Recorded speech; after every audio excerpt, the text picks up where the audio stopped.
My name is Alan Hosea. I'm the CEO and owner of Michael's Cleaners Incorporated, located in Inglewood, California. I'm a green cleaners. In addition to that, I do have a dry cleaning system that's updated with petrol. It's called a solvent, a petrol solvent that's legal in the state of California, hydrocarbon solvent. That's what we use. So we can use either one. We can use hydrocarbon or we can do wet cleaning. And they're still the same process as far as dry cleaning. We established business October 2017, and so we've been in business almost 5 years now. We were able to increase business after I took over the business, probably at least 30% since I've started, which is a good profit based upon the demographics and the location. Our specialty is service, smile, satisfaction. That's our motto.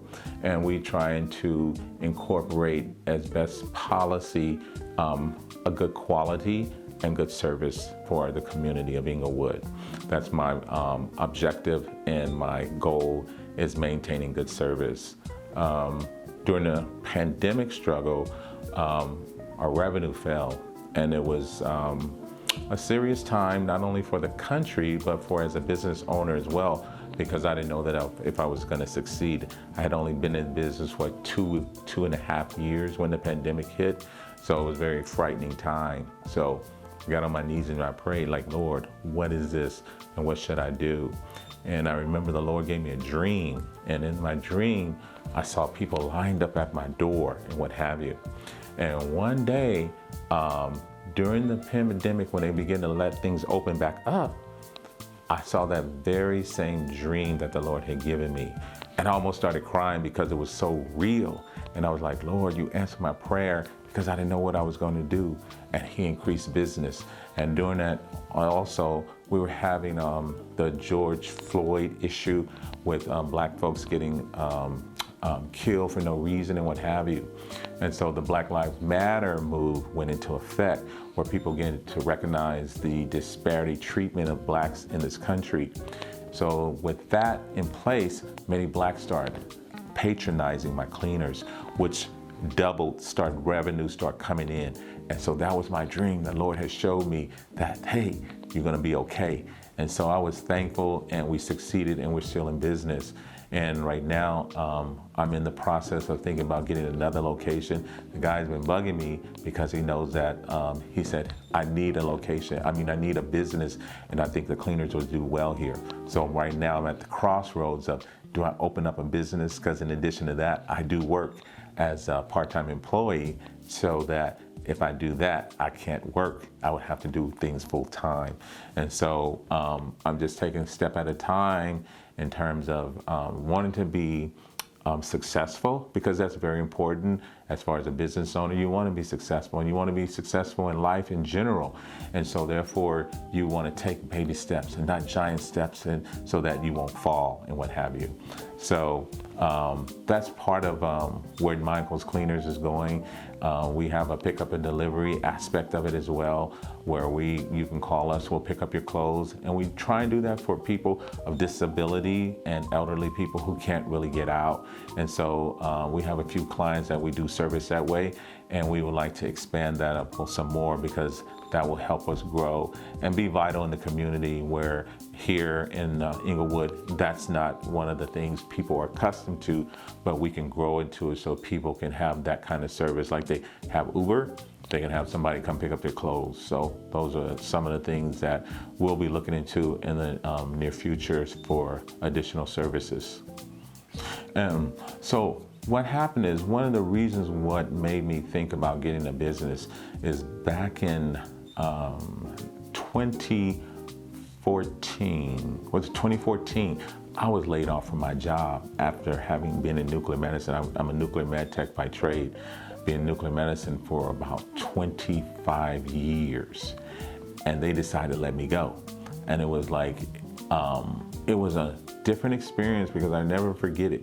They gave me a servant's check, and then that was it. And it was like, what am I gonna do here? I have to go out and find another job. What am I gonna do? How am I gonna pay my bills or whatever? So all that kind of thing went into the back of my mind. And what happened is, I began to work for a big organization in California, and I was the assistant director of radiology there. And so one of my neighbors, who's a good friend of mine, he happened to come there that day I was leaving. And he told me, he said, there's a cleaners for sale over in Inglewood or whatever. The guy doesn't want a whole lot of money. And it kind of pondered on me. And I was like, let me go check it out. So I went to go visit it, and it was a Korean guy. Most of the time, Koreans don't sell to black folks, right? And so the guy, we exchanged numbers. And so the guy, he was like, there's something about you. You're supposed to have my cleaners. He told me that.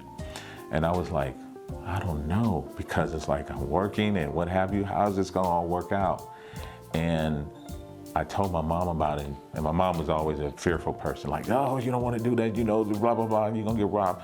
And it was like, no, something is about it. And I remember God gave me a dream. This is the honest truth. And I saw this white man that came to the cleaners and what have you. And after I purchased the cleaners, that same white man, he still patronizes my business to this day.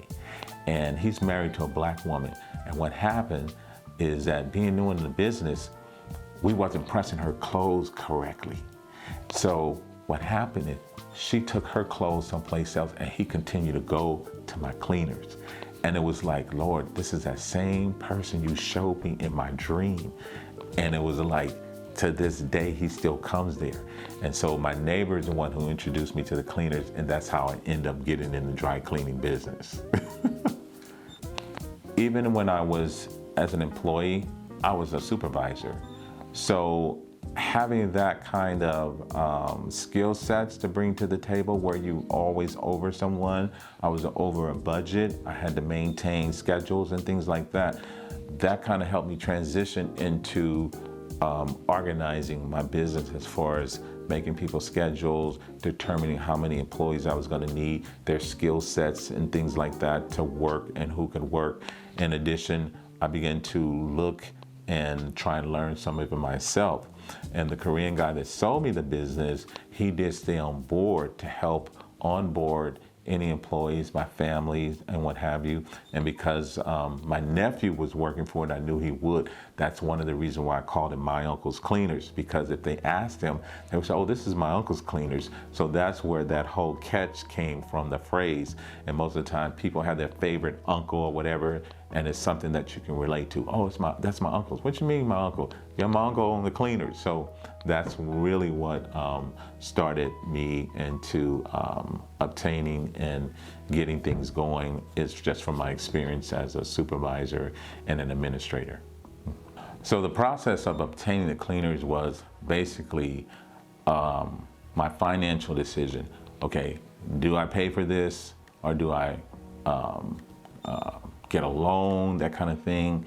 And so the aspect of having decent credit, having resources, allowed me to be able to take the money and pay cash for the cleaners. And so it was more so a giant step. It's like, do I buy this? Because once I get it, it's mine, and I don't want it to fail, or what have you. So having worked in the medical field, the 25 years allow me to be kind of financially sound and credit worthiness where I could probably buy most things that anybody wanted. So that was one of my stepping stones. And so that's why it's important that as an individual that you grow and get a skill set, because it's like the scripture says, your gift will always make a room for you, and it has. And that's what I've been able to obtain just about anything I want from my skill sets that I went to school for. Being that I was a worker bee for a corporation and a business owner, they really kind of the same thing, to be very honest, because even though you have a supervisor, well, the customer becomes your supervisor because you have to please them, right? So in addition to that, then you have employees as well. So, and in the job, you have coworkers. So you have to have that mentality of working with others, and also with the aspect of ownership. It's really a servitude that you have to mentally come into. Even though you're the owner, you want to be able to get people to do what you say, give their respect, and that involves being a servant or whatever. And so the same thing with your job, you become a servant because you want to please your boss, or you want to do a good job and what have you. So I kind of see them cohesiveness as far as in terms of the ability to be successful, whether it's on your job or as a business owner. So when it comes to, after I had purchased the business from the previous owner, the infrastructure there was very old and what have you. So understanding that I got it for a decent price, I knew that it's like this stuff is old and what have you, and it needs to be updated, it needs to change and what have you. And so because I hadn't used most of my cash purchasing it, and now there's a problem because I need to buy new equipment. But what happened, the first thing I got was called a wet cleaning system. And that's an eco-friendly system where it doesn't hurt the environment, because at the time when I purchased it, he had a dry cleaning machine that used percolene. And percolene was outlawed by the state of California. So by the time, I think it's 2019 came, they were outlawed. So you could not use the machine any further. So I got on my computer and I started looking at wet cleaning systems. And what happened is I got on eBay and I found a wet cleaning system, washer and dryer for 10 grand. And so I said, okay, I'll look into that. And I heard Miele is a very well-known company and they make very good equipment. So what occurred is I purchased it from this guy in New York City. Well, the guy, I purchased for 10 grand, he ships it, and it comes back all beat up. And so I called American Express because I had charged it on my American Express card. And I told American Express, hey, look, it cost me almost $4,000 to ship this thing from New York City. We got Miele to come out and assess the damage. The damage was like $6,000. I said, I'm not sending it back for another $4 grand. I said, so we got a problem here. So he can send for it, but Alan's not doing it. And what happened is they wrote the whole thing off, so I ended up getting it free and what have you. And the machine is still damaged, but it functions very well. And we've been kicking out clothes ever since I purchased it with it, and there's been no problem. Okay, my marketing strategy, I started advertising on KGLH. And I knew that I could get more business with flyer, better than with the radio over flyers. So the price was about the same, but the long run was I knew I could buy more flyers, put them all over the city or whatever, all over Inglewood. But if I can reach at least 250,000, 500,000 people during the month, I can get more people recognizing my cleaners and putting flyers on the door, and they're coming. And so I began to advertise on KGLH, and it started, black folks started hearing the commercial and they started recognizing the cleaners. So that was my first marketing strategy. And then we did another project with KGLH, and then it was a jingle that says, "Don't call your mama, don't call your doctor, call my uncle's cleaners for your cleaning needs," or whatever. And I started getting phone calls that, "I heard your commercial," whatever the case may be. So that started getting buzz and what have you around the city, not just in Inglewood, but all over, where people were hearing about my uncle's cleaners with that crazy commercial. So that's one advantageous marketing strategy that I have done. Right now, we're currently trying to create a commercial for Spectrum. So I'm in there right now dealing with that and waiting for some production stuff on that to finish up. And then hopefully that'll get us some buzz, because it'll be wherever we want to market it at in the system, Inglewood, Los Angeles, that we can get a lot of subscribers to see what we're about. One of the difficult things of owning a business, I would say, is employees. That's one of the dynamics, because I'm not there full time. So therefore you have to put your trust in individuals that they're going to do the right thing. Luckily I have a wonderful person who is able to come with a lot of cleaning experience, who's my front end person, but knows other aspects of cleaning as well. The other challenge that I've come into is the workers. As far as pressing, it's difficult finding good pressers, and I think because of some of the dynamics in our society, many times other nationalities don't like working for Black folks for whatever reason. It's that's been my challenge lately, and so I'm trying to rectify that or whatever by maintaining costs without paying somebody over profit. So that's been one of the things we're looking to, whether we want to train some individuals and learn and teach them skill sets so that they can have a skill set and it'll benefit us, because now we have someone in there full-time pressing. But that's been one of the challenges, not just in my cleaners, but many cleaners, is finding good pressers. Even though we have challenges, there's still room for growth.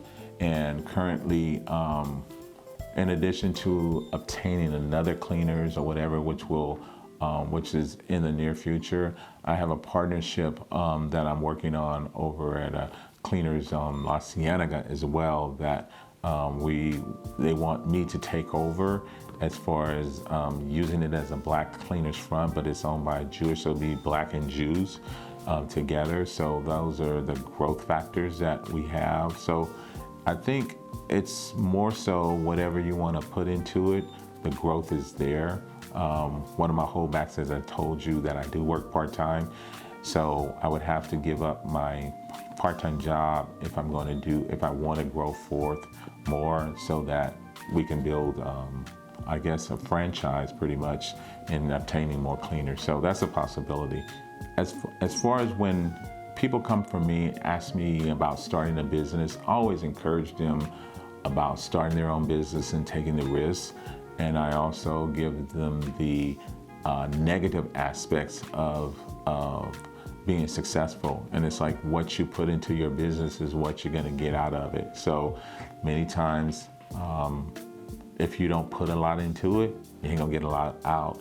And I have found myself sometimes up to 11 o'clock at night when I don't have the employees doing it. I have to go do it, and that's just part of maintaining service and satisfaction to my customers, so that when they get there, when we promise them their items come back to them as we promised. So I would encourage them to do it, and if they needed to understand the dynamics, there's many avenues in which you can get a business going. For example, you can go to small business loans, and that's how many of the Asians got started in the United States, because of small business loans. It's like, here we are as African Americans, we living under opportunities, but yet we didn't know about them in terms of taking advantage of those things, loans and whatever, to get a dry cleaners, to get a gas station or a 7-Eleven.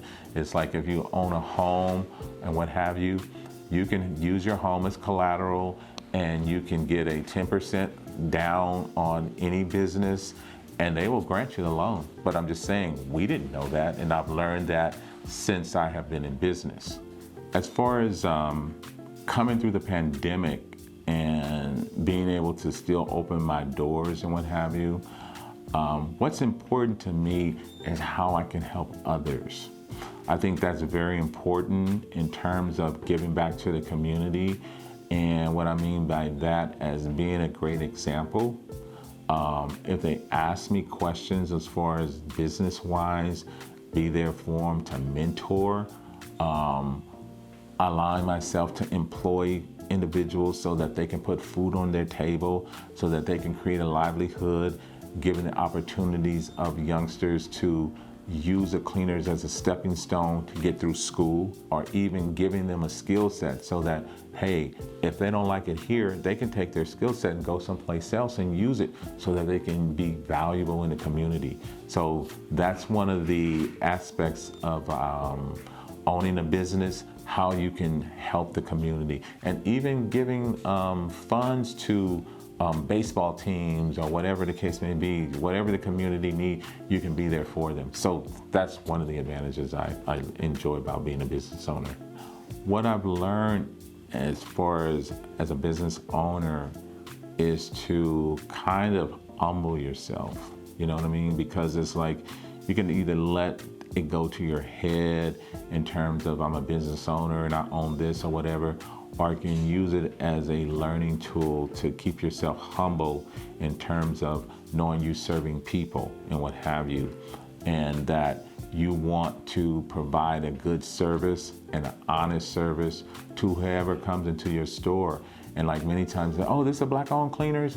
I say, yeah, I'm black-owned. However, I don't want you to look at me as just being a black-owned business. I want you to look at me being that I'm providing you a good service, not just being black. I said, and that's important so that we will maintain your business, because I want to maintain your business. It's not about me just being black, but I want to let you know that we're honest, that we will take care of you if there was a mistake making, and that you can trust us. That's very important to me. One of the aspects of being a black business owner is to, there's a song that says, I don't need nobody to give me nothing. Open up the door, I'll get it myself. And I think that's the mentality that blacks need to come back to, that you can pull yourself up by the bootstraps, you can make yourself valuable, and you can go get whatever you want to get in this life, but put the effort and the work into it.